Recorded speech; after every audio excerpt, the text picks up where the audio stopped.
After 45 minutes of microphone checks, welcome to another episode of the Pixelated Porch Podcast. You're, of course, joined by your friendly nerds, Michael, Ricky, and myself, Chris.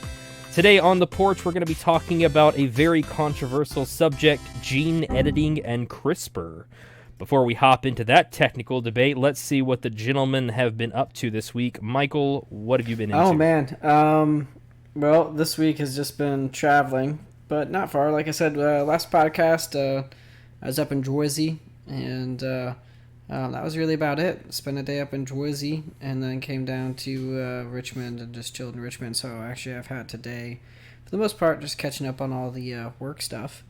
I did buy a new toy, and it's a fun toy.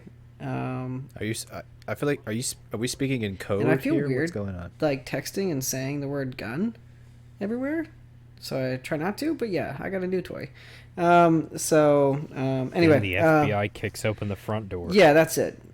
Yeah, dude. Okay, so what was it, like a week ago or so? Brandy and I were watching this espionage TV show on Netflix. I don't know if you guys have seen it. I don't remember the name of it. I just walked in on it, and it's talking about like spy shit. Yeah, I think I was scrolling through Netflix last night trying to find something to watch. It's like Spy on Spies or something like that, where it talks about like, the gadgets and whatnot that they use. Yeah, it talks about all the gadgets and stuff like that. Well, I've already known about that type of stuff, and I've always been very intrigued about that type of stuff, but it was interesting to see it all used. But then on top of that, with how much technology we have, the cameras that we have around, the microphones, spycraft, I think it is, yeah. And the technology that we have, well, being in an operations world in the military, we weren't allowed to have a lot of things on us. I mean, most of the time, if we went on anything, we couldn't have our phones. They told us that, like, stuff as, even something as simple as Bluetooth or, like, an RF remote, I mean, anything like that's hackable. And if you can get somewhere, and if you can say, like, use the IR and get into a TV, and that TV is connected to your network, or has a microphone, or has a camera, then it can be used for espionage. And it doesn't matter. The device could be off. They can still get into it. And even when I was younger, one of my friends, Corey, I brought my laptop in, and he was able to get into my laptop without even touching it. What? So, yeah, and he showed me that you could do that, and it just blew my mind, really. Yeah, with dark magic? Yeah, dark magic. Yeah, he was just able to control it. No, he used his controller to find some sort of signal off my computer, and he got into my computer. He was able to turn my computer on without anybody touching it, without anybody doing it, off of his computer, and then he was able to get into my computer and control my computer. And so, I mean, it just freaks me out, Not necessarily freaks me out. I know it's out there, but there's just so much data that's being collected on us that I'm just like, I try to, like, not that I have anything to hide. I don't have anything to hide, but at the same time, just because I don't have anything to hide doesn't mean I need to sit there and talk about it constantly, So, so that espionage show just, like, confirmed everything that I knew, and the, little tiny devices that things are, that the people use and shit like that, like little cameras, like little pinhole cameras that you wouldn't even know were there, like, oh yeah, the Russians, and they would take typewriters, and there's a device in the typewriter. They were able to hollow it out, and they were able to put, like, a tracker, what's it called, a keystroke device in there on the printers, on the little typewriters. And it was in the U.S. Embassy. And so anytime they would, type, that little machine would record it. And they just milled it out so that when you inspected it, you wouldn't know that it was a modified piece. But it was. So during all the inspections of those devices in the U.S. Embassy, they missed it. And it recorded everything. And then someone would, like, repair it and then swap that out with another one and then take all the data off of it. Sneaky.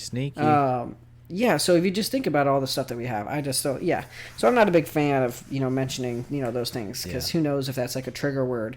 You say gun, and next thing you know, they're, like, listening to the Pixelated Porch FBI, podcast, open up! Like, oh. You know, like not sure they're going to kick down the door, but whoever, you know, the Big Brother, you know, hello Steve or So Johnny. there are keywords that we can say to get more people to listen to the podcast. Yeah, I'm not sure if that's the people we want listening to us, but yeah. So I don't know. So yeah, I'm not like a, you know, like a big fan of talking, texting, those types of things. Like I said, got nothing to hide, but that doesn't mean I need to sit there. It is pretty jack my jaw. Creepy or scary to think, you know, because I mean, you know, you always hear that, like, you know, oh well, if they wanted to, they could get into your computer if they want to. And I don't know, it's just always looming there. Like we leave such a big I guess electronic footprint wherever we go. So I mean, we do. And I even mentioned like the GPS. Your phone's got GPS. You're now like if you have an Apple Watch or an Android Watch, you know, like that's got GPS on it. Like, literally, you can and are being tracked everywhere. Do you use the Apple Watch? Do you have Apple Watch? Yeah. Yeah. I always found that stuff so the fact that they can like measure my like heartbeats and like measure all this like stuff about my health just through that little device. Like I don't know what Apple's doing with that stuff. Like actually for the longest time I did not want to use like even like the fingerprint scanner on my phone. I was like, nope, not getting that. Not upgraded. I still don't use my Face ID. It's so weird. Yeah. I don't know. It's just like some things I feel is worth compromising on, and then at the other times I'm just like, why did I do that? Yeah. Why do I have this? Get rid of everything. Yeah, it's like the old saying. But still, even if you got rid of everything, like you know, like the old saying of like how to boil a frog.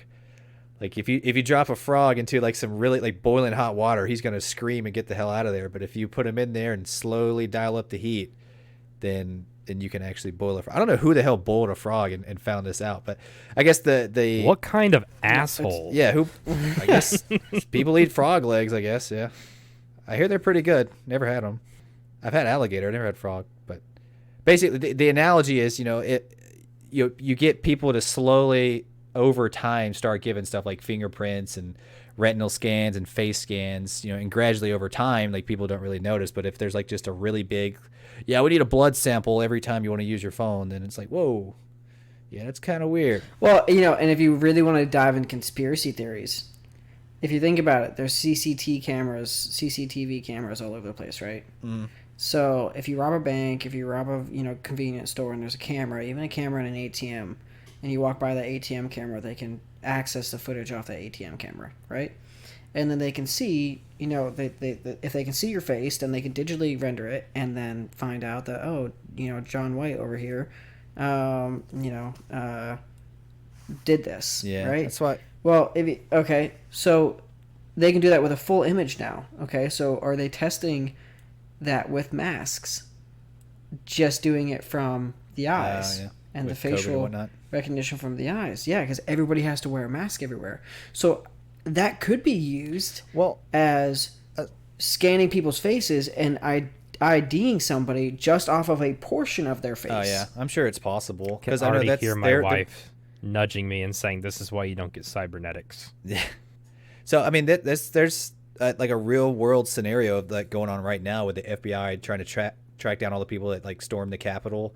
There's like a giant manhunt to like find all these people, and you know they've got like a tip line, and people will like send them like photos or you know whatever, and they can by the face, you know, they can just run it over the internet and find other pictures of them on there. It's pretty crazy. So if you can actually do that with just the eyes, you don't need the full face anymore off of a CCTV camera or any type of recording device. Now you could sit there and try and target somebody and figure out who they are just by a small, like, you know, 6-inch by, you know, 3-inch section of their face. You know, you can already determine eye color. You can already determine hair color. Did I say ethnicity? You know, and instead of like getting their whole face, you can kind of get an image of what half their face is and match it. And so I'm sure there's databases out there where it's just like sure, that. like a partial match, like a fingerprint or something. Yeah, and if you have a partial match, you can at least do that. But if that technique wasn't already honed in on, well, now you have a whole entire population where you could test it on. You know, and improve that software, or that, you know, that's it's my little conspiracy theory. You know, but anything could be used as. I mean, how do you think we hunted down terrorists? When they're wearing the whole hijab, hijab or whatever it is. I'm sorry for all those people that wear the headdress or whatever it's called, and I just jacked it up and offended you. My apologies. I am ignorant on that I'm culture. not mean. Anyway, I'm just some. But I mean, usually you only see the eyes. If it's all if it's a full wraparound. So I mean, how do you identify somebody off of that? How do you know this is some guy that you've been tracking? Well, there's some sort of intelligence behind that. So now everybody's wearing masks, and you can hone that tracking in. Anyway, that's my own rabbit hole. But that's about it for me. Not much this week. But Ricky, what about yourself? Yes, sir. So we mentioned briefly earlier dark magic. Speaking of dark magic, did you guys see that there is going to be a Harry Potter TV show on HBO? Or actually, excuse me, a rumored Harry Potter TV series for HBO? I've never watched any of those movies, so yeah, no. Yeah, I did the same thing with the books that I did with the movies. I got to the fourth one, to the Goblet of Fire, and I was like, all right, okay, I get it. Wizards in school, got it. Cool. So you literally missed it all then, because it's, I hate to say it, but they're building the whole entire story, but 5, 6, and 7 and 7 Part 2, that's when things get really, really good. Not saying the earlier ones weren't good, but I mean, yeah, everybody always says the same thing, the exact same thing. It picks up from early. there. So I hear especially the last ones are really good, but I don't know. Maybe one of these days I'll get into them. But I thought that was interesting. I don't know any details on it, like if it's going to be the original actors or what it is, or even if it even exists, because it's looking at it here, it looks like it's rumored. But I was scrolling through Twitter and saw that, and I was like, that's It sounds like it's just gonna be a cash grab. Let's redo the Harry Potter series in HD, and make it a TV show. Game of Thrones with Harry Potter. Yeah, exactly. And then we can drag this out 9 seasons or 7 seasons, however long we want, and then people are just gonna keep on subscribing to our program and watch it. money. That's what it sounds like to me. Yeah. Unless you do a Where Are They Now, but what are you going to do? Where Are They Now? And, cast Emma Watson and Daniel Radcliffe and Rupert Grint. Well, there goes the entire budget. Go do wizard things in that vacant field, please. Yeah, what is Ron even doing these days? I've seen Harry and Hermione, Daniel Radcliffe and, what's her name? Emily Watson, is that her name? Emma Watson. But I've not seen Mr. Weasley in anything since Harry Potter. Yeah, I don't know. I don't know. We'll have to. Man, if only there's a website or something where we could look up actors and different movies and shows they've been in. I don't know. Well, that's a good business idea. We should maybe look into that. I don't think there's anything like that yet. Maybe like a database for internet movies online. That'd be cool. I'm gonna write that down. Mm-hmm. So. Anyways, thought that was just use an acronym. What is it? database of internet, DBIM or IM something. I don't know. We'll figure it out. But yeah, something to help you remember. Yeah, could be good, short and sweet. So, but yeah, I don't know. When you said dark magic earlier, I was like, hey, wait a minute, Harry Potter.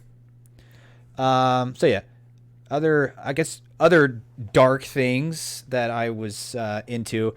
Of course, the last time we recorded, the new Attack on Titan episode was coming out, and so season 4, which I'll just talk about Attack on Titan briefly, but it's really taken on a really darker tone, which I guess both physically and emotionally, I suppose, because it pretty much everything so far is taking place at night, or a big portion of it at least, and character building as far as the older characters and whatnot is out the window, and it's just straight kick ass time.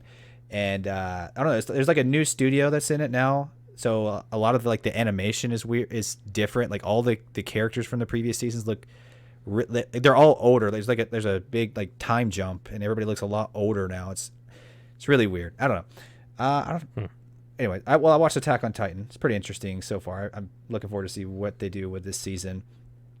Another little interesting. Did you check out the chibi version?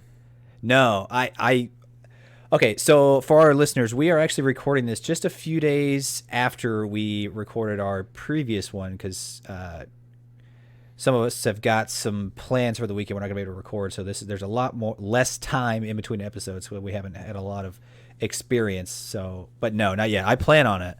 I meant to look it up last night, but I didn't. Mm-hmm.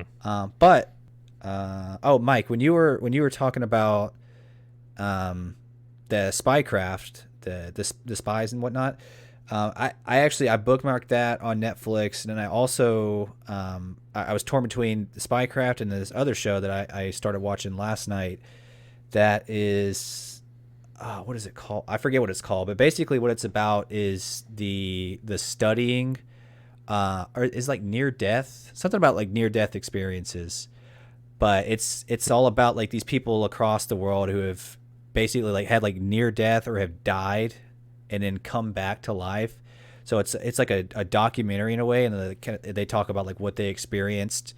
And then there's also like doctors that are all over the globe that are studying the phenomenon and whatnot. But it's pretty interesting so far, hearing the different stories, because a lot of them are pretty similar. It's like they physically die and they all experience like very similar things, like a warm, like glowing light, a feeling of being welcomed. Some of them, see like otherworldly beings, but yet they can still like see like their body still on Earth. I don't know how much of it's BS or if they like legitimately have experienced these things, but that's the thing, because nobody like can die and then come back and tell you what happened because they're dead. So that's just one of those eternal questions that we'll maybe never get the answer to. Well, that kind of makes me think is, there's a drug out there called DMT. Yep. Mm-hmm. I can't remember the name of it, but it's a natural substance that we have in our brain, and then it gets released in a high dose after death. But there was another documentary that I had watched where they did tests, and everybody pretty much had that same reaction. Yep. On DMT, where they broke through the wall and they interacted with beings and or these figures, or and communicated with them, it was very interesting. So it sounds like what they were experiencing is probably they had the release of DMT after they passed, because they have found that when somebody dies, that DMT is then released in their brain, and from tests, like I just said, they see things and whatnot. So it sounds like they had that happen. Yeah. Which I would definitely believe, because it's what was interesting about it is pretty much everybody had the same trip. Right. So it wasn't like someone did shrooms and like someone saw like army men fighting on a table, and the other person saw like aliens in the sky, and one person saw yeah, and they do everybody pretty much saw the same thing. They do have like varying experiences, but I would say like the overall encompassing feeling is pretty similar between everyone that I've seen. So I've only seen the first episode so far, but it's an experience that is forever life changing to a lot of these people, because it may be like you said, like a release of DMT, which is it's actually released when we dream as well, like where you can see all these vivid images when you're asleep. So I don't know. It may be just the chemical and then their brains reacting to it as they pass. Maybe that's just a natural thing that happens. Maybe like a coping mechanism. So to speak. So, but actually that makes me think as well. Cool. There's another, I don't know if I talked about it on the podcast yet or not, but it's a show that Vice produced called Kentucky Ayahuasca. Which is it's really, really cool. It's actually about this guy. They call them shamans, basically the people who actually administer the ayahuasca. Which, if our listeners don't know what ayahuasca is, it's a natural hallucinogen that will basically make you trip balls, but it's very similar. I think it releases DMT. But at the same time, it also... I've spent so much time researching this stuff and trying to figure out how to get it legal, excuse me, legally. There we go. It almost sounded like I was saying illegally, but legally, and pretty much every part of ayahuasca, the roots and everything like that are illegal. Yeah, it's pretty much as illegal as illegal gets. So, but this this guy in Kentucky found a loophole where basically he founded a church, and the church's sacrament, what they use to worship, is ayahuasca. So he found a loophole where he can use it legally. So, but okay, smart man. But what it is it's essentially, it's a quote unquote church, but it's really not. But what it basically is a almost like a rehab center where people go if they've got like severe depression, whether it be like from PTSD from going to war, or drug abuse, or like sexual abuse, things of that nature. And it's pretty interesting because it essentially what happens is they describe it as it's months worth of therapy in 1 or 2 nights. Like it's like a weekend trip that you do, and it's supposed to be super beneficial for that kind of stuff. I think they've got it's like around 10 episodes. It's all on YouTube, so it's free. Just Google or look up Kentucky Ayahuasca on Vice. It's a really, really interesting show. I think you guys would really like it. Yeah, I didn't know anything about it. I might have to watch it. Yeah. Might have to figure out how to get to this said church. Yeah. What is it called? I think it's called AyaQuest is what it's called. And I mean, they have a website and everything where you can go. I've looked into it because it's really interesting. But what was I going to say? But a lot of these people they experience other beings there as well whenever they're on their trips, and they call her. A lot of them see really the same thing, but they call her Mother Aya. But she kind of speaks to your soul, or I don't know. I'm going further into it. What they don't tell you is once you drink it, they have somebody in a ghost costume walk around. Honestly, right. Yeah. Like, we saw this ghost. They show it all because I'm sure if you've looked into it, about like purging, which is where you start to basically you'll shit and puke and cry and snot, like all that happens. It's pretty ugly. But once you get past that, sounds like my kind a of whole drug. other world. Boy, that sounds like so much fun. Yeah. It's like if I wanted to do that, I'll just go back to basic and visit the gas chamber and then stop by Taco Bell. So. Yeah, right. There you go. Same thing. So what else? So there's a new game coming out for PC/Xbox called The Medium, and this actually kind of ties in with that topic as far as like going into other worlds with your mind, or just other worlds in general. So this is actually one of the new Xbox game studios that Microsoft bought up about a year or two ago. So this one is really it looks a lot like the old Silent Hill and Resident Evil games, where it's got it's third person, but it has like the fixed cameras that you walk around, and as soon as you walk and the camera moves, and you're like, oh shit, wait, nope, wrong way. Then you got to turn around and do it again. So it's got that kind of camera style. But what's really interesting about it is it takes place in 2 dimensions at the same time. So you'll actually be flipping from the real world over to the demon realm, and vice versa. So you'll do that to solve puzzles or do combat, stuff like that. But then sometimes you'll actually be controlling this person in both dimensions at the same time.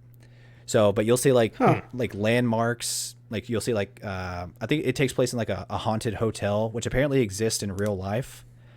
But you'll be in the real world, and then you go to the demon realm, and you see everything is the same, but it's all red tinted, and it's I don't know, looks very demonic, for lack of another word.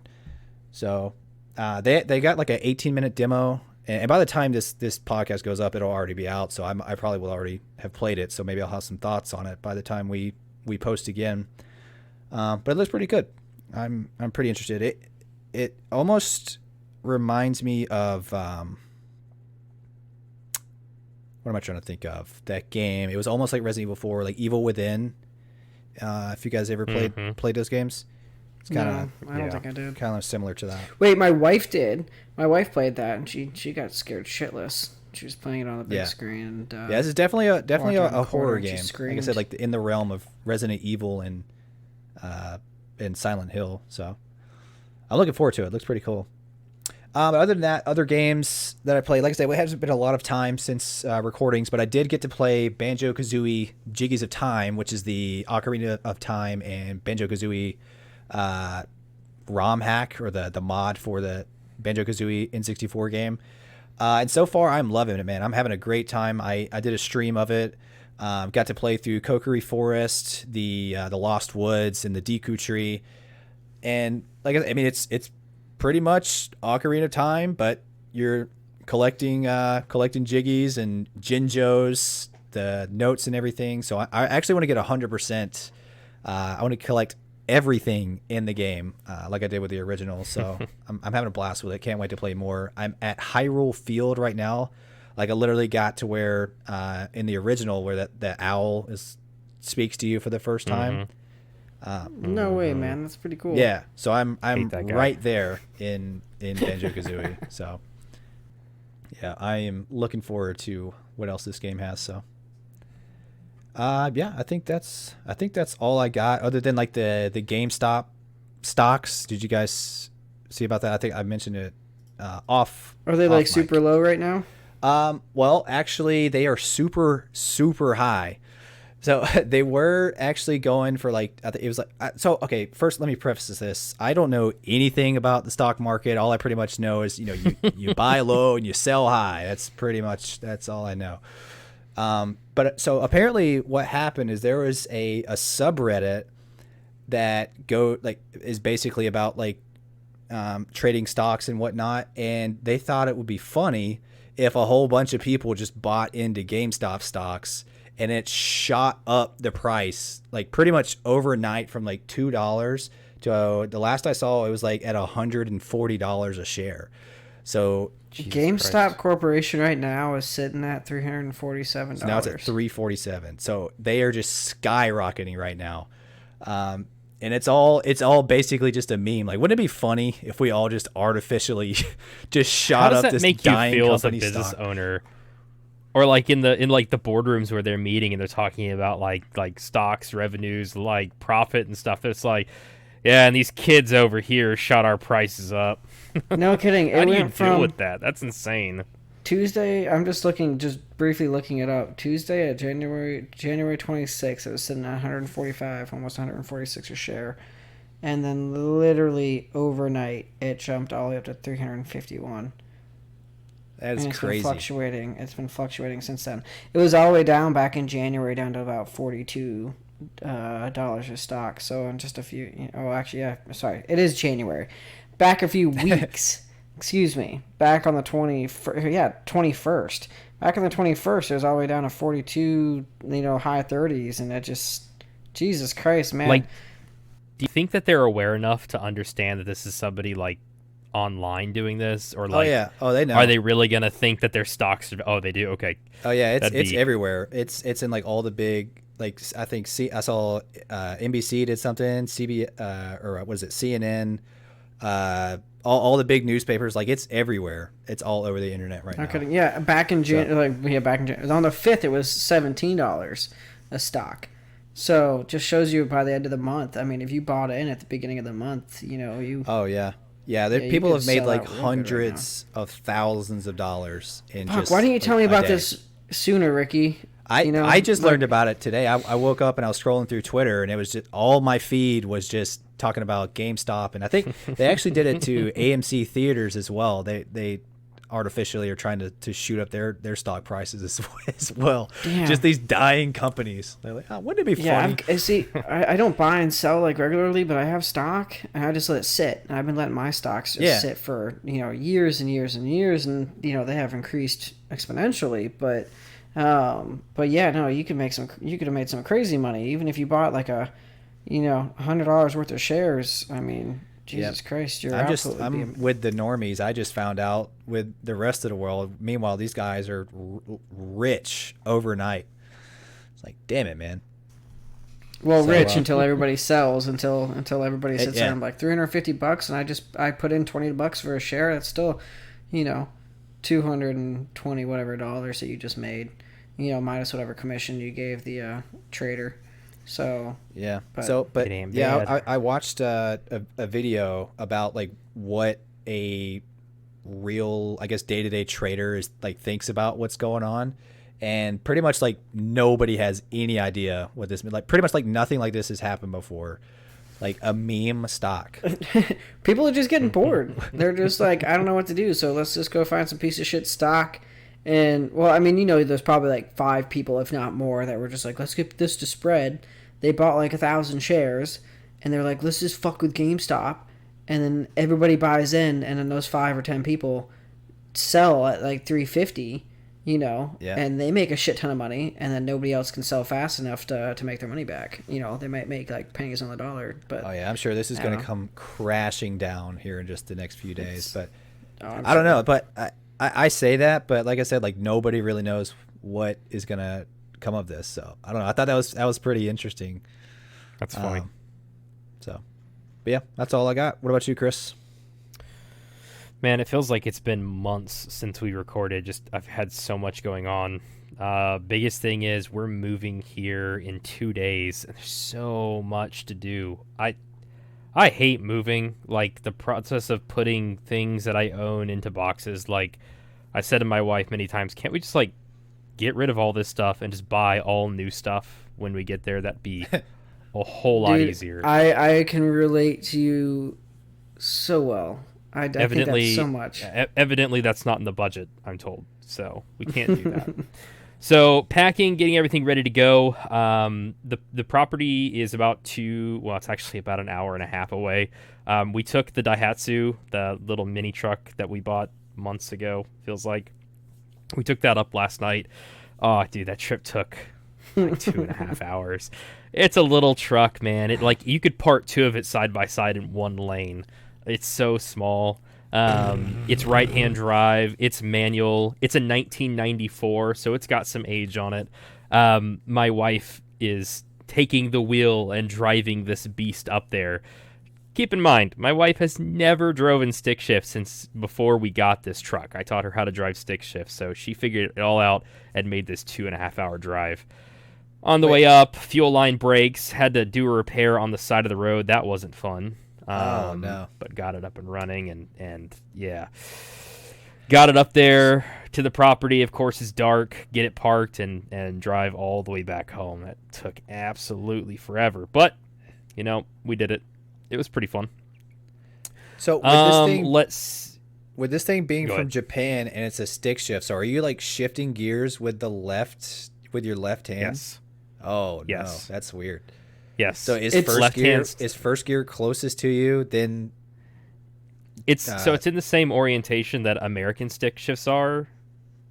For me, it makes more sense because I'm left-handed. Like I Yeah, would rather drive I am stick shift too. with my left hand, but yeah, I'm sure if you had driven stick shift before, it would feel really weird. Luckily, she never has. Dude, Oh, I okay, mean, so it just honestly, feels natural to her.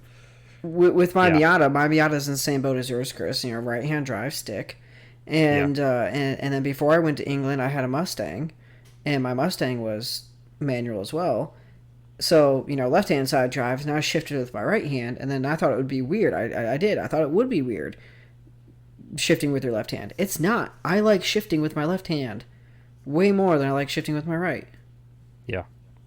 I don't know what it is. I just feel it's just natural to me. And it wasn't even like something that grew into me. Like the minute I started driving stick out in England, it was just like, I like it. Fuck yeah. Yeah. Like, that's Other all I want. oddities of this truck is the speedometer is in kilometers per hour, no mile per hour conversion. There is no tachometer, so you can't see things like engine RPMs, which are kind of important for driving stick. There's no engine temperature gauge. There's a lot of information lacking from the dash of that truck because they really only expect the people who drive them to drive them a couple blocks, drop some gravel, and come back. This is probably the longest road trip this poor little truck has ever been on. So it was a champion, though. I just kept thinking, 1994. This truck is 4 years younger than me, and we're driving it like this. It's it's cool, man. It's cool driving older trucks like that. So the radio doesn't even work because it's on the Japanese frequencies, which don't work in America. Wow. So it's really hook up the Bluetooth speaker, put it on the dash. Yeah. Inya had her phone attached to the dash on one of those suction cup mounts. Like, that's the most newest technology in this truck right now. So it's crazy. That was a big deal. Now we are moving up there, so I don't know if I've mentioned it before, but my wife and I full-time out of a fifth wheel RV. With how much my company moved me around, I think we talked about that a good bit in the last podcast, but with how much they moved me around, I got tired of paying for apartments and cancellation fees, so I just went and bought a fifth wheel. It's nicer than most of the apartments I've ever lived in. It's big. It's bigger than some of the apartments I've lived in, so it's really nice. That's what we're moving up to the property until we can build the house in about a year. The only problem is the property currently doesn't have electric. It doesn't have electric because the electric company won't hook up electricity until the RV's sitting there connected to sewer and water. And the water can't work until there's electricity because we have a well that has a pump. So it's basically going up there and sitting until the electric company hooks us up. So that might take a week or two. So we're going to be hitting a hotel here this week once we move it up there. So just from real quick, because Yeah. I've never heard the term fifth wheel before. So in case anybody else has not heard of that, what is a fifth wheel exactly? So a fifth wheel is any one of those the campers where it's got like that lip that goes over the bed of the truck when you're towing it. As to a regular camper just gets hauled behind. It's got the hitch down near the bottom of the tires. Fifth wheels the ones that go up over the back of the truck. So for our fifth wheel, that area that goes over the truck is the entire bedroom with a closet, washer, dryer, and actually part of the bathroom is up there too. So the whole back part is where the office is, the living room, the kitchen, and we have a cat, and the cat has its own little room. So it's pretty big for a fifth wheel. I mean, two people, it's pretty decent size. Have you ever thought about doing like van conversions, like converting a van into like a little small house? I've thought about it. I don't know. Like, I don't like mobile small spaces. Like, I like small rooms, but like, I don't know, man. I don't know if I'd want to like be in a van and like I'm cooking right next to my bed and then portable toilet right next to my bed. Like, I don't know. Yeah, just think about sleeping in that overspray from the toilet when you miss and you hit this, hit the side and it just sprays and you're like, why does my pillow smell like here, piss? Man, oh god, we've got 10-foot high ceilings with a ceiling fan in the living room, so like it is not small. Wow. It is pretty decent. So we both like it. Until we can build the house, it's absolutely perfect, and it's easy to move too. I mean, you don't have to get a U-Haul to move your stuff. You put all your stuff in the RV, and then that gets hauled up there, and then boom, there's all your stuff. Pull out the slide out, call it a day. So anyway, that's that. Media-wise, I've watched a couple documentaries, which is actually kind of what we're going to talk about tonight. And then I have continued watching Gravity Falls, which I still like that show a lot. If you haven't checked it out, you should. It's funny. Grunkle Stan, which is one of the main characters, is like a mentor for me. He's what I will grow up to be. Just frugal and bitter. Anyway. I can't think of too much else that I've been doing. Like Ricky said, we haven't had as much time between recordings like we usually do, so it's all been taken up with moving and all that other garbage that is horrible that I don't like doing. Anyway, let's get into this topic. So we're gonna do things a little bit different tonight. Or today, or whenever you're listening to this podcast. We're going to do things a little bit differently. So I've got a topic that I want to talk about with the fellas, but it's something that unless you've done some research into, you may not be aware of all the ins and outs. Now, let me be very clear. I am not a scientist. I work with computers, and that's about as scientific-y as I get. So I don't really understand all of this either. I'm just going to relay the information as I understand it from sources that I've seen to the fellas. And the reason for that is I want you guys to have an understanding so that way you can form some opinions. Of course, these are going to be first impression opinions, which is what I'm actually looking for. So I've got a bit of a book to read here. I've got a total of like 9 paragraphs here. I'm going to read that first. As I go through that, after I'm done, I'm going to ask you guys questions specific to what I read off, so we can form some opinions here. Should I be taking notes about this? Well, I was never good at note. You're going to need a calculator. You're going to need a dry erase whiteboard, and a couple empty syringes for this. So go ahead and pause the podcast now. All right, let me go to Walmart. Actually, no. I want Target. I like Target whiteboards better. Let's see, I think I got like some Scantrons around here somewhere. I could maybe use those if that works. Perfect. Yeah, okay, that's cool. fine. Yeah, really. Turkey baster can also be used if you're brave enough. All right, so here we go. We are going to be talking about DNA and gene editing. Specifically, we're going to be talking about CRISPR. First off, have you guys ever heard of CRISPR before? Not the thing in the fridge. I have heard of CRISPR, yeah. I was going to be sarcastic and be like, yeah, it's a fridge, isn't it? No, I have not heard of CRISPR's DNA modification. Okay, good. Okay, so CRISPR is something that I've stumbled across in a bit of my research, just watching like documentaries and stuff, because I like watching documentaries about like science and things like that. Science nerd. Specifically over the last year, I've started watching a lot more documentaries and things like that. In a nutshell, I've talked about them. Their YouTube channel, they've touched on CRISPR and a bunch of other things like that. Lots of documentaries, like I said, and just general conversation with people at work. We've brought up CRISPR and talking about CRISPR and gene modification. So my wife and I were watching a documentary recently on CRISPR on a streaming app called Curiosity Stream, which, by the way, if you like documentaries, Curiosity Stream is awesome. Anyway, we were watching this, and of course, you guys know my opinions on cybernetics. They're pretty much the same for DNA editing. I say let's do it. My wife did not agree. So I thought that'd be a pretty interesting topic for us to talk about. Anyway, so let's start talking about what CRISPR does and how it works. So every cell in the human body, so each individual cell, has about 6 billion letters of DNA code inside of it. That's the number of letters, all the letters in the word of 1,000 Bibles. So imagine that if only one letter was misplaced or one word was misspelled, that would cause mutations inside of humans, like diseases like malaria, birth defects, even something as simple as like eye color. Which, by the way, of Genesis got real weird.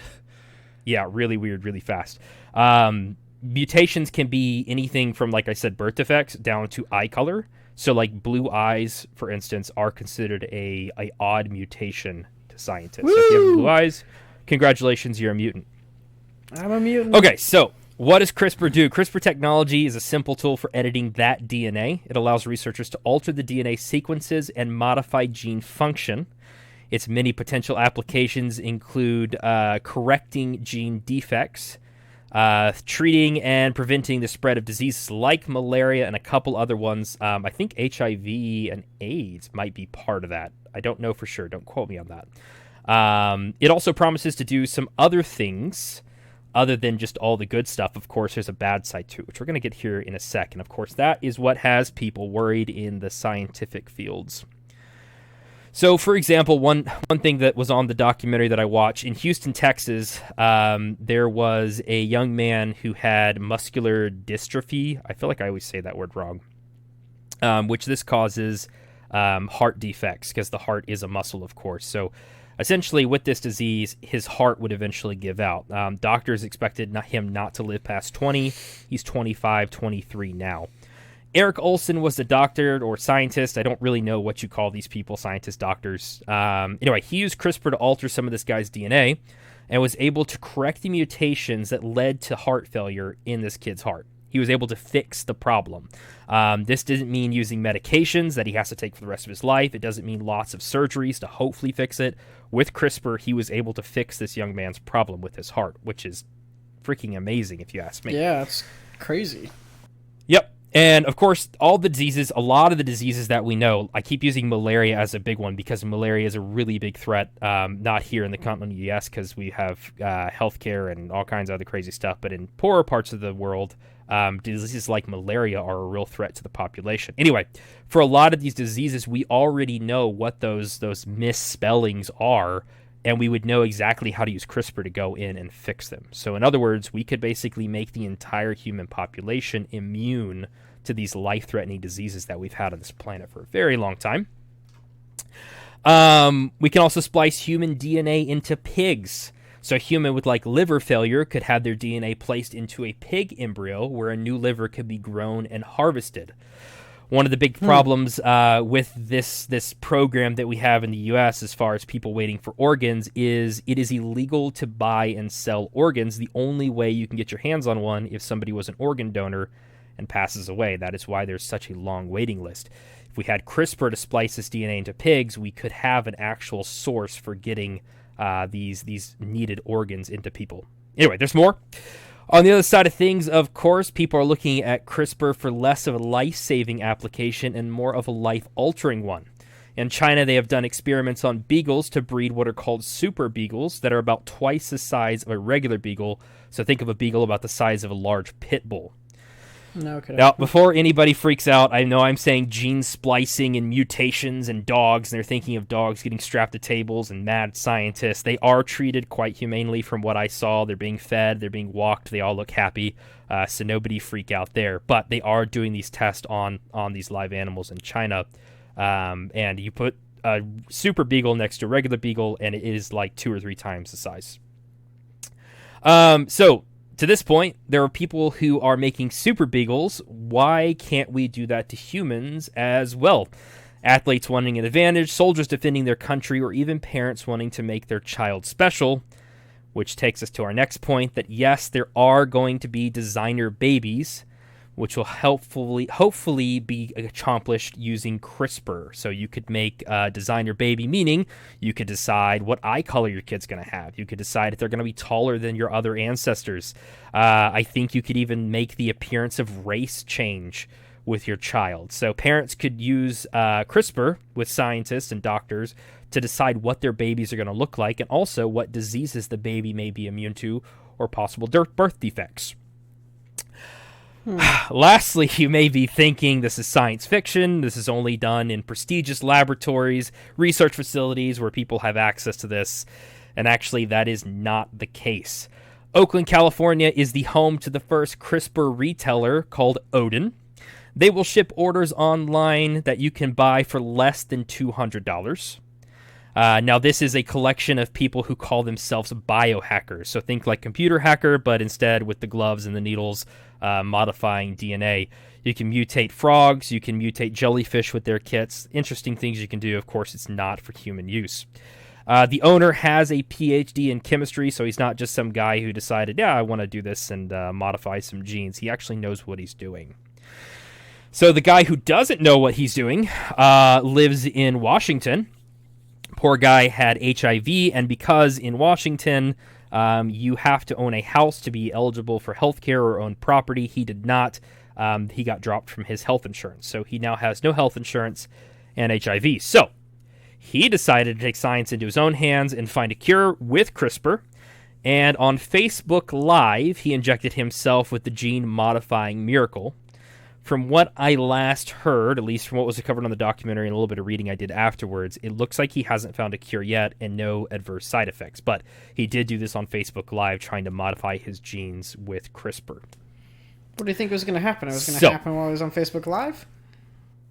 Hey, man. Don't know. That is my quick and brief summary of what CRISPR is. There's a wealth of other knowledge that goes along with that. But we're going to talk about first impressions of what you guys think about this. So my first question is, just from that on a general view, does DNA modification using a system like CRISPR sound like a good idea or something that we should tuck back into Pandora's box and ignore? I think we should do it. I think it's overall, I think it's beneficial for sure. Like what you said with the modification like growing like spare organs in pigs, you know, to so you can basically have like your exact same like liver or whatever it is that you may have bad, take it out of that pig, right. Bloop, put it right back in yourself, and you're good to go. Yeah, but then you're gonna be like zombie pigman from Minecraft. I mean, it's a liver. Never played Minecraft or whatever. Don't know stuff. All right, Ricky thinks it's good. What about you, Mike? Yeah. Oh man, I don't know. I don't know. I'm like 50-50 on it, really. There's pros and cons to it. Yeah, that I can see. I of course recognize there is a bad side, but I think overall, I think it could be very beneficial to humankind. Yeah, I would have to side with Ricky. I hate to give the same answer, but I am really on the fence about it. I don't know why, but it just, I don't know. I mean, It's maybe weird, though, because right? it's not there's not a lot there to it. There's not a whole bunch of evidence or actual like human trials and and long term data on what this Right. actually does. So I should I should preface as Go well. ahead. I don't mean to interrupt, but I did see a documentary on this a while ago about CRISPR and gene modification. So I do have a vague understanding, of course, with what you were telling us as well. So I do know a little bit about, I guess just in general what this does. But I don't know. I guess you already explained that to the listeners anyway. But yeah, go ahead. Sorry. Yeah, so I mean, so of course I put a positive spin on all this because I think it's something that we should certainly look into. Of course, lots of people who are a whole lot smarter than me think that we shouldn't. They think that we should pump the brakes and say, "Hey, this isn't a good idea." I mean, one reason would be, what if for some reason we accidentally make the entire population on the planet sterile? Well, there goes the human race, right? So I guess if you don't know what you're doing and you do something incorrectly, or maybe we don't understand what the full effect of things are, it could get pretty bad pretty quickly. We could cause super diseases, super birth defects by spelling something that we think is correctly, but then we didn't look at the whole sentence, so to speak, and see what the full sentence is going to look like. So the next question that I have for you guys is a little bit more, I guess, political. Who do you think should regulate what CRISPR is used for? Would it be something the government should regulate? Would it be something that a... I thought that was the end of the question. Sorry. Go ahead. No. You good? Way to go, Ricky. I was going to ask you, did you give your thoughts? asshole. I could have spaced out, but did you say what you thought about it, Chris? Yeah. I think it's good. Okay. I think we should I do it. spaced out. Okay. All right. Yeah. Sorry. Okay. I keep interrupting. Cool. We Anyway, have a who should delay, regulate so- this? Should it be the corporations, so the pharmaceutical companies, doctors, and things like that? Should it be regulated by the government? Or should we go even bigger? Should it be some sort of global regulation so that way people don't flee to other countries to get gene modifications done on, say, their children or their embryos in other countries? Who should regulate it? Well, I'm not necessarily a big fan of the government telling me what I can and cannot do to my body. So, and I don't know, I don't want to, I guess, dive too deep into it, but I don't know. That's a tough one. Should the government or what, like on an individual, like clinic basis, or a global thing? Well, I mean, like think of like the pharmaceutical companies we have, like Bayer or like Philips or like whoever. Like, should they be able to regulate what their drugs do and don't do, for CRISPR, or would that be something like the government, like the FDA, should do? Yeah, I feel like it should definitely be FDA. Because I feel like the government has some sort of would have to hold them to some sort of standard, whereas if it was just solely based on the companies, like I feel like there would be like competition there to have like a better quote unquote version of CRISPR, or a better product, which I guess in some ways could be a good thing, but in other ways I can also see like cheaper or the lesser brands like cutting corners to compete as well, which could also be a bad thing. But I think with the FDA setting like standards, like you have to meet this, I think that would be the lesser of the two evils, I suppose. Yeah. Mike? Man, for me, I'm not a big fan of the FDA. I understand there's a lot of good with the FDA, especially, because they do meet standards, but there's, unfortunately at the same time, anybody's going to do anything for money. So if one person's paying this individual more money to push this or push that, then it's still going to happen. you still have the human element of, greed or error. I am not a big fan of government control. Having been a part of the government and been a government employee, I'm not a fan of how the government does things and runs things and operates. And I am not a believer in government control, a believer in government, regulations. There is just too many hands that, yet again, like, hey, push this, push that, do this or don't do this. And at the same time, even if we went to like a big national convention or international convention, it's the same thing. Unfortunately, just like the the United Nations, you have a whole bunch of bigwigs that they're out for themselves when you look at the grand scheme of things. And so I don't know. I'd have to be I'd be very cautious on who would regulate it. I mean, even corporations, even if the corporations regulated themselves, I mean, you don't really know. There needs to be a standard set, and who's going to set that, I'm not sure. But, right. At the same time with those set regulations, it could limit and hinder the company, or they could be too loose to let them do whatever they want. So I don't know, man. Like, that's like, I'm not happy with any of those solutions that you proposed whatsoever, because if I don't know. It's just, the corporations govern themselves and they were transparent. I think that's a big thing. If they were transparent on exactly why they were, imposing these regulations and, pointed that out to everybody, I'd probably be okay with a corporation. If there was like a data, like some way that I could sit there and be like, okay, you said this, now let me see the facts and let me see what you're doing. I'd be okay with it. Same thing with the government. But, with the government, they're not transparent. The United Nations, they're not transparent. They're, a lot of your higher-ups in big corporations, they're not transparent because there's always hiding of something because, pockets are in, people have their hands in other people's pockets. So, I don't know, man. Like, definitely not the government, that's for sure. I can definitely say that. Yeah, I'm kind of on the fence about it, too. Like, I understand that there's a need for regulation here, but, like, who will we trust to do this is the big question.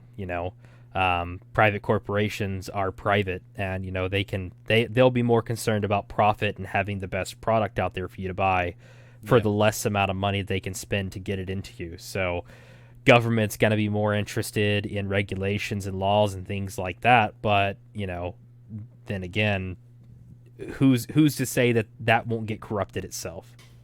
Yeah. And then we look at like something global. I'm thinking like the arms pact, with nuclear weapons. Like, I don't think a whole lot of people who have the most nukes really care about that existing as much as they want other people to not have what they have. Somebody always wants to have the best and the biggest, and I think that would be the same thing for gene modifications. What if a country has 100% modified humans? Well, now they're the super beings on the planet. Like, I could just see that sort of corruption way in the future. But I'm getting off topic here. Yeah, definitely. So the next question, since we're talking about regulations, I have is, how do you feel right now knowing that there are zero regulations on this, but people can still buy a kit online for less than $200? Can you Does that really scare you? Yeah.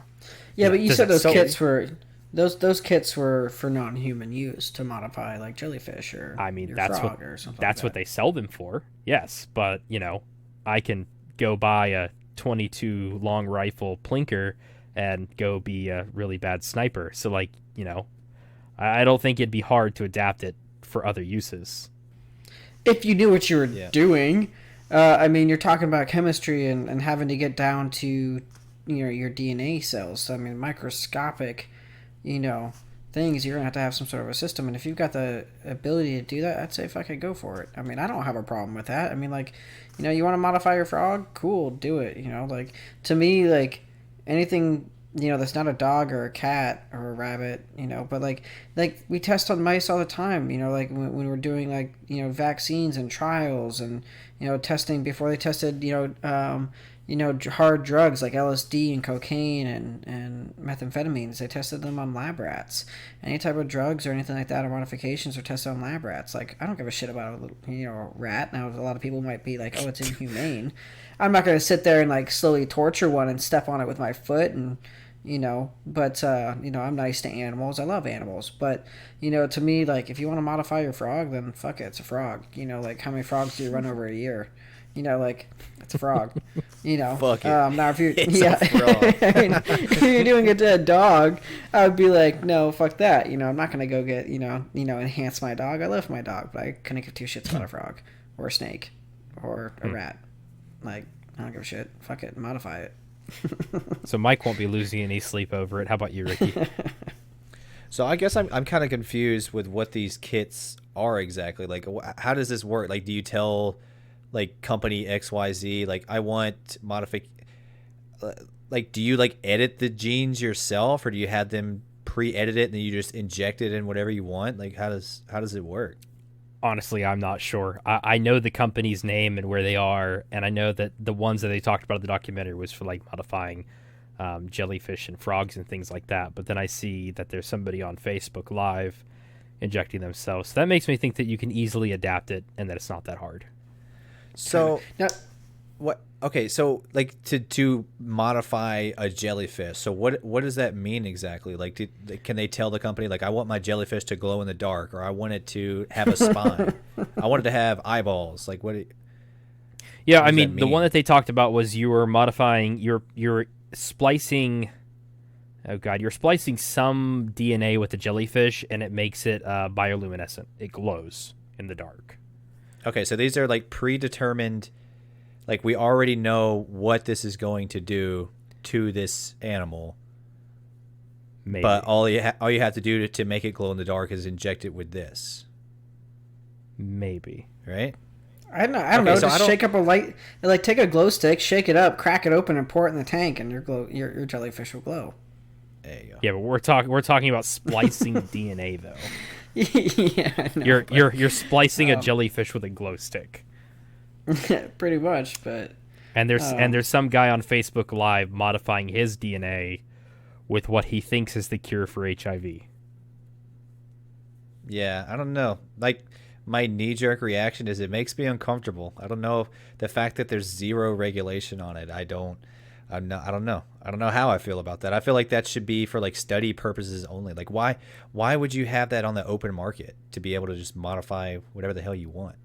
Right. I feel like that should be for like colleges, or like for study purposes with like accredited colleges or accredited, I don't know, places, I guess. yeah, at the same time, like though, you know what I hate about regulations is just like regulations is telling somebody you can't do something, and I hate regulations. Like, okay, like like I'm a big 2A guy, like why does the government or anybody say that I can't have a bazooka if I'm properly trained and I have the qualifications and I'm not insane?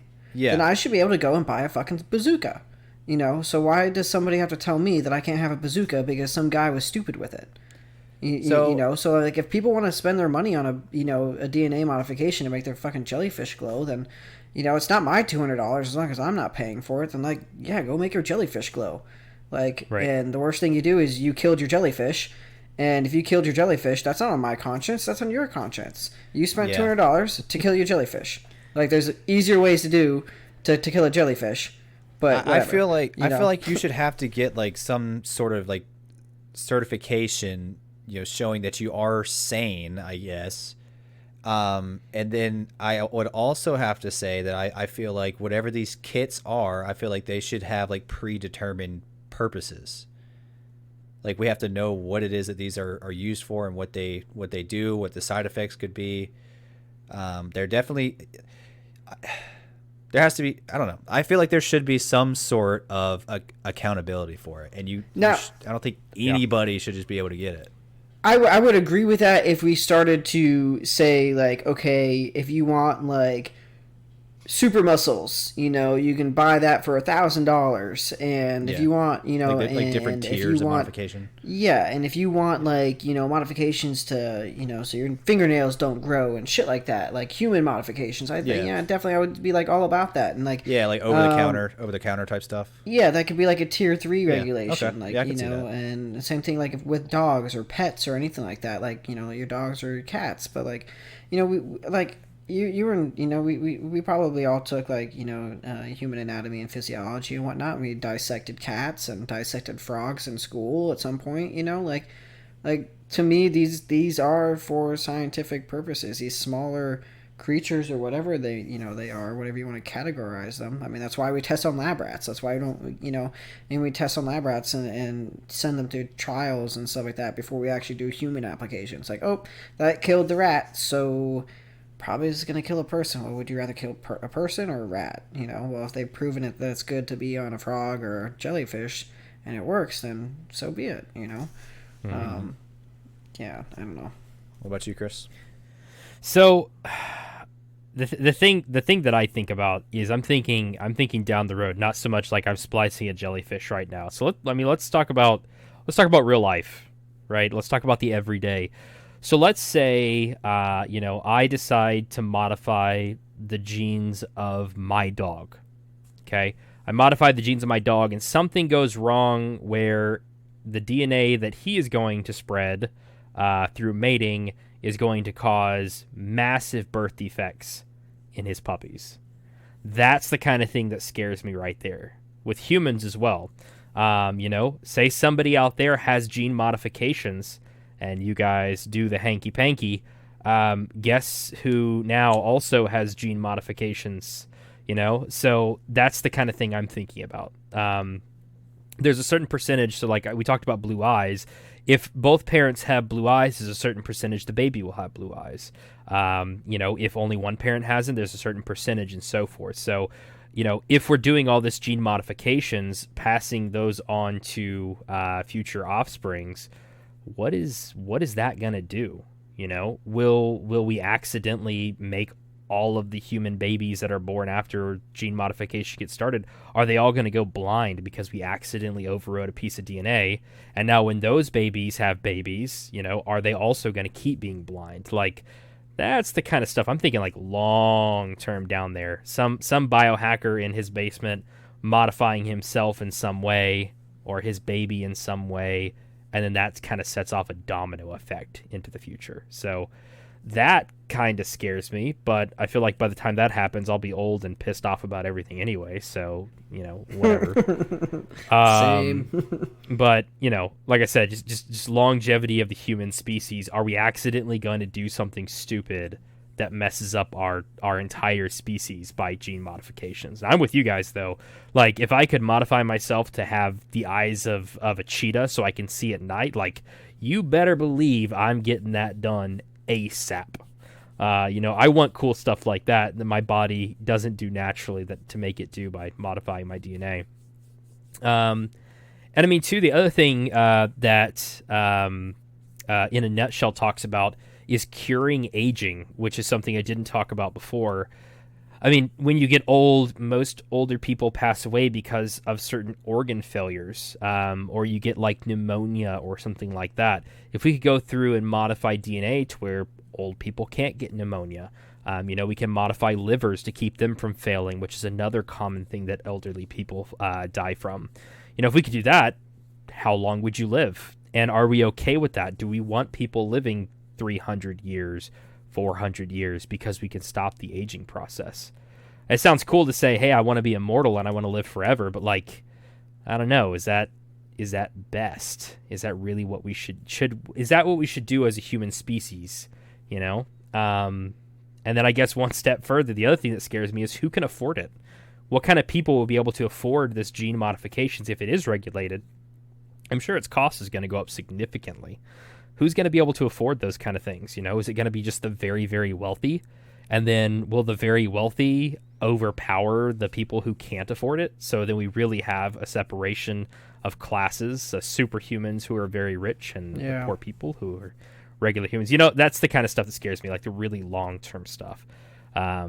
But like right now, I don't see a foreseeable threat like tomorrow. I don't think we're gonna have a superhuman army marching on the Capitol for whatever dumb reasons people do that. Yeah. Let's see. Yeah, I mean it's like real life X-Men in a way, really. You know, you pretty much in a way have kind of two different sentient species in a way. Like you said, like superhumans versus completely natural. Right. Yeah, that could totally happen, yeah. Yep. That's kind of scary. So my next question is, if CRISPR was available right now and you could do gene modification, not to yourself, but if you did decide to have a kid, I don't think any of us are having kids anytime soon, but if you did decide to have a kid, what kind of gene modifications would you give your kid if you could give them 3? So it's like, what superpowers would you have? But gene modifications, what would you set your child up with? Fuck. I don't even fucking know. I mean, would honestly, you go more I don't think I cosmetic, or would you go, would you go more like natural barriers for things, like I said, like malaria? Or like if your family's prone to a certain DNA defect. I mean, we could even talk about like hair loss or early onset cataracts. Like you could modify all that stuff, Yeah, so I think what Mike was alluding to here is I guess an even bigger question is like, would you, if you could, would you? So, because I know the documentary that I watched, like they called them like designer babies is essentially what they would be. I don't know. I think I might. I would definitely have to do some research on it, see what the pros and cons on it would be. And I certainly would not be an early adopter to this sort of thing. Like this would have to be something that's been tried and true, and we know that it works, and it's had to been around for a while for me to even consider doing it, really. But yeah, I mean, I would probably do things like I'm sure, that like cancer. Don't want a kid having cancer. I have terrible eyesight, so having him have good eyesight would be nice. And a third, what would I do for a third? Laser beams in the eyes, maybe. Yeah, I don't know. I guess I'm trying to think like realistically. I mean, unless have people got laser vision? Have they done that yet? I don't know. Maybe. Sign me up. Yeah, I don't know. I guess make them smart. Give them the smart gene. Make them smart. Give them the smartness. SMRT. So, Mike, you're saying no. Ricky's got some stuff picked out. Man, I don't know. Like, I don't know if I would. I guess mine are kind of like Ricky. Like, I would do some research into what my ancestors' health looks like, and if like we have like a known thing for heart disease, like I'm gonna make sure you don't die of that. I don't know. The other thing too is like we're 30, so that's fun, not being young and full of energy. Like if you could keep metabolism sped up forever, like it'd be a pretty awesome life, Yeah. Fast metabolism, you can eat whatever you want to, you can go do whatever you want to, and like you can just go live your life. Like that'd be a really cool blessing for anybody. I'd dig that. Yeah, but I think it really would be like a commodity of sorts. Like it would be something, at least initially, that only like the really rich are going to be able to do this. Is the world that I see happening. I feel like this is going to be like a really premier product, I guess you could say, where you can like I guess design your own baby, like Build-A-Bear in a way, really. Build a baby. Yeah. So the more I guess quote unquote perfect baby you want, the more expensive it's going to be, so to speak. And I don't know. I don't think I wouldn't completely shut myself off to the idea. It is a little weird, but I can totally see that being something in the future. Once everything is ironed out, I can totally see that being normal. Yeah. See, okay, I gotta go on a tangent for a second. So, like, a part of me sits there and says, like, you're playing God, you can't play God. It's exactly what my wife says, by the way. That exact thing is what my wife says. And as much as I see the benefit in all of it, that there is, yeah, you can cure AIDS, you can cure, cure malaria, you can cure, like mental defects or anything like that, or readjust your brain and stuff like that. But there's a lot of benefits to it. But then at the same time, especially, I think of it like, one, I'm not going to tell anybody, that they can and can't do something, like, unless you start to affect me directly, if you want to go do that, fucking do it, whatever. Live your life. We're in America, or that's the luxury of being in America. But when you start impeding on other people's, things, that's a problem. Mm-hmm. Anyway, so, side thing, but with this, I sit there and I can't stop thinking about this, but like, so many people want what they want and they aren't satisfied with what they have. And so, to me, I think the beautiful thing about having a kid is it's you and your spouse's kid. You created that. That's part of you. It's part of each of you, and so yeah, it could come out, with, Down syndrome or have a defect or whatnot. But you raise what you have, and you parent the child. So to me, sitting there and being like, no, I want them to have blue eyes, or I want them to be a redhead, or I want them to be strong, or I want them to be this.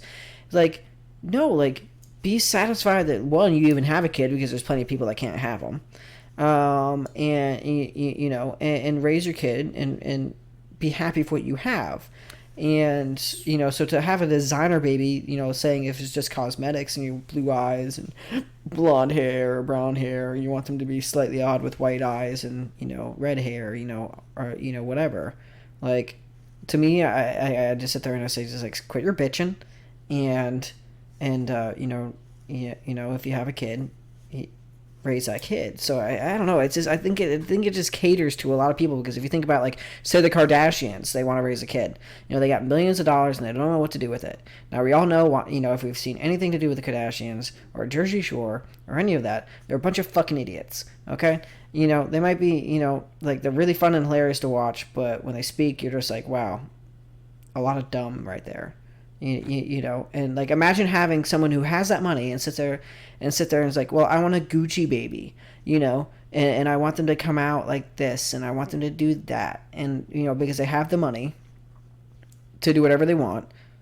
And then, the one thing, when they don't get what they want, they bitch and complain, like, oh yeah, my dad didn't buy me the Ferrari I wanted, like, oh my god, like, so I'm just sitting there just like thinking about that too, like, I don't know, man. Like, it's just okay. So yeah, so there's, I guess, the designer baby aspect of it, but you brought up, like, okay, so Down syndrome. So what if they? Because this is another thing I want to say that was in this documentary I watched, which I cannot remember the name of it, but like, say, like, for instance, if you guys were wanting to have a kid and the doctor came back saying that, hey, if you do have a child, there is, like, a 75 or 80% chance that they could have, Down syndrome or some sort of mental problem, I guess. I don't know. I can't think. Mm-hmm. So if they could prevent that, like, guaranteed, and they wouldn't have, Down syndrome or anything like that, is that something that you think you might consider, or you still think you wouldn't do that either? Well, I'm not a big fan of playing the what if games. I really hate playing what if games. But not being in that scenario, I have no idea how I'd react. And, I'm definitely okay with that. But saying that a doctor came to me and say that, I would sit there and, one, looking at it from this perspective now, not being in that situation, one, if, I were to have a kid with Down syndrome, then that's what I have. I'm going to play with the cards I'm dealt. And that's just the facts of life. We that's just what it is. It is what it is. I'm going to raise that child the best I can. And, yeah, it might be a lot more stressful and time consuming on my hand, because it's going to be a special needs baby. But, I'm going to grow through that. I'm going to change, because I'm experiencing a completely different side of life. If we lose a child, we're going to grow through that, and we're going to, experience life through that. We'll have another experience to our life, and we lived it, and it's going to, but to me, it seems like you're just at that point just picking the easy way out. Like, oh, I don't really want a Down syndrome baby because it's just going to be too much time on my hands. Well, welcome to having a fucking child. You fucked somebody, you got pregnant, and you have a child. Like, congratulations. Like, raise a child. And I'm definitely the same mentality. You have actions here, consequences. And, or you have consequences to your actions. There we go, I said it backwards. So, like, to me, like, I can't help that either my genes or my wife's genes might be fucked up and give us a Down syndrome baby. But I'm not going to sit there and be like, well, let's modify it. Let's make our life easier. But like that. There's plenty of people that suffer from Down syndrome. I'll answer the question myself here in a second. But like, if you have a headache, wouldn't you take medicine to get rid of it? Or like, if you've got some illness, wouldn't you take antibiotics? Like, I kind of see gene editing like that. Like, I can prevent my child from having to, have to be with Down syndrome or some sort of learning disability. So why? True, and I guess it would also come down to just the way you're looking at it. Why are you modifying the baby? Are you modifying the baby because it's, to improve their quality of life and to look out for the child? I'd be like, heck yeah, okay. If that's overall going to help help that. But if you're looking at it as, well, it's not what I wanted, so I'm going to modify it to be what I want. No, then you're looking at one being a parent and the child a completely wrong way. And that's what I was saying. I guess that's that's how what I was should say saying. There's the designer baby, but then there's also like preventative aspect as well. Like that's what I was saying. Like if they said that they're more than likely going to have Down syndrome, is that something that you might consider to edit out? And I feel like that scenario that you gave, I feel like that's really, if I were trying to get CRISPR into the public eye and get it accepted, that would be the way I would do it. Because if I tell a parent, your child may have Down syndrome, but for, X amount of dollars, I can guarantee they won't have it. Well, then CRISPR becomes the miracle solution to stopping Down syndrome in babies, and everybody loves it. So that's a really good way to get exposure out there. But, what if that, we cured Down syndrome, but all the babies develop brain cancer by the age of 15, So I don't know. It's, if I had a kid and the doctor said 75% chance your kid's going to have Down syndrome, what do you want to do? I mean, I feel like I would, if it was reasonably priced and I could afford it, say, I want to try that. So that way my kid doesn't have, this learning disability that would make their life more difficult, where they wouldn't ever have their own independence. They wouldn't be able to experience life, at least the way I understand a happy life to be. I would want to give them every advantage possible.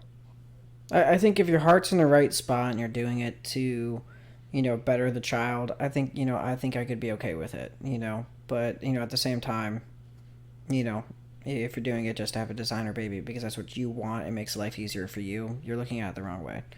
And, and that's where I feel like that kind of goes. I feel like that would be like the luxury, quote unquote, product, I suppose. Like you would have like the preventative aspect, but then when it comes to like the designer baby, I feel like that would be like almost like what is it? Like cosmetic, like plastic surgery, because you have like plastic surgery that's actually applicable and is actually helpful, and then you had like the cosmetic aspect of it. So there's that kind of separation there, I suppose. So I think that would be next to impossible to regulate. Like we can modify it to where he doesn't have Down syndrome. While we're in there, do you want us to, I don't know, give him a super high IQ?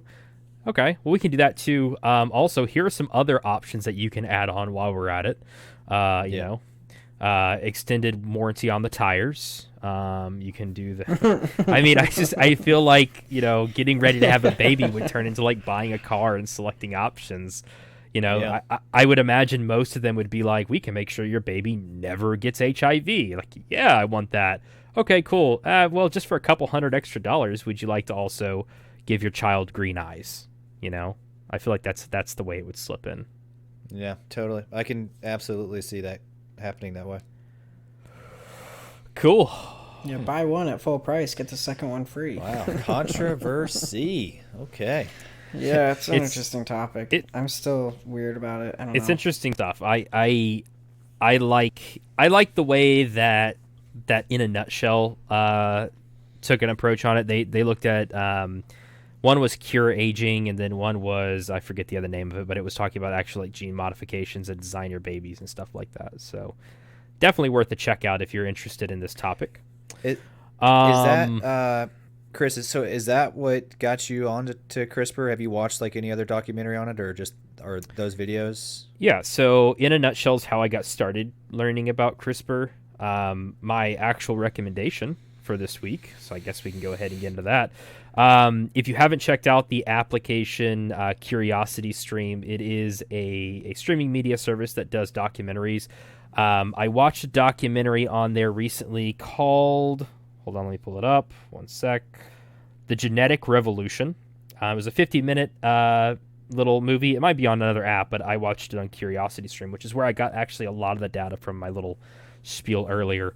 They've got documentaries on everything. That was just one that I watched recently. I watch a lot of history stuff. They have a lot of that on there. They also have stuff on like exploration and so forth. So Curiosity Stream is awesome. I'm sure they have a couple other on there about gene modifications as well. So I'm looking through my Netflix on my phone right here, and I watched like I said, I watched the documentary, and it was on Netflix, and it looks like the one that I watched was called Human Nature on Netflix, and it kind of goes over the whole thing like with CRISPR and future applications. So if you guys are interested in that one's definitely worth a watch. Yeah, I might have to check it out. Yeah, dude, I still have to say is like it's not for me. Gene modification's not for me, or at least at the moment not for me. But like fuck it, if anybody else wants to do it, like it's a great idea. I think it's a wonderful idea. And concept and theory, like good on the person who thought about doing it and did it. But I'm just like, is it right for me? No, I don't think so. Cool. Well, either way you look at it, CRISPR is definitely a controversial matter, even amongst the three of us. How do you feel about it? Do you guys think this is a good idea? Do you think it's something we should do or something that we should avoid? Let us know on our social media accounts, which you'll hear Ricky announce here in just a couple seconds. Thank you guys for tuning in. We appreciate it. Take care and see you next time. This has been the Pixelated Porch Podcast. We are the Friendly Nerds, Ricky, Chris, and Mike. If you'd like to follow us on social media, check us out on Twitch, Twitter, and YouTube. Just search Pixelated Porch, and also be sure to check out our Discord.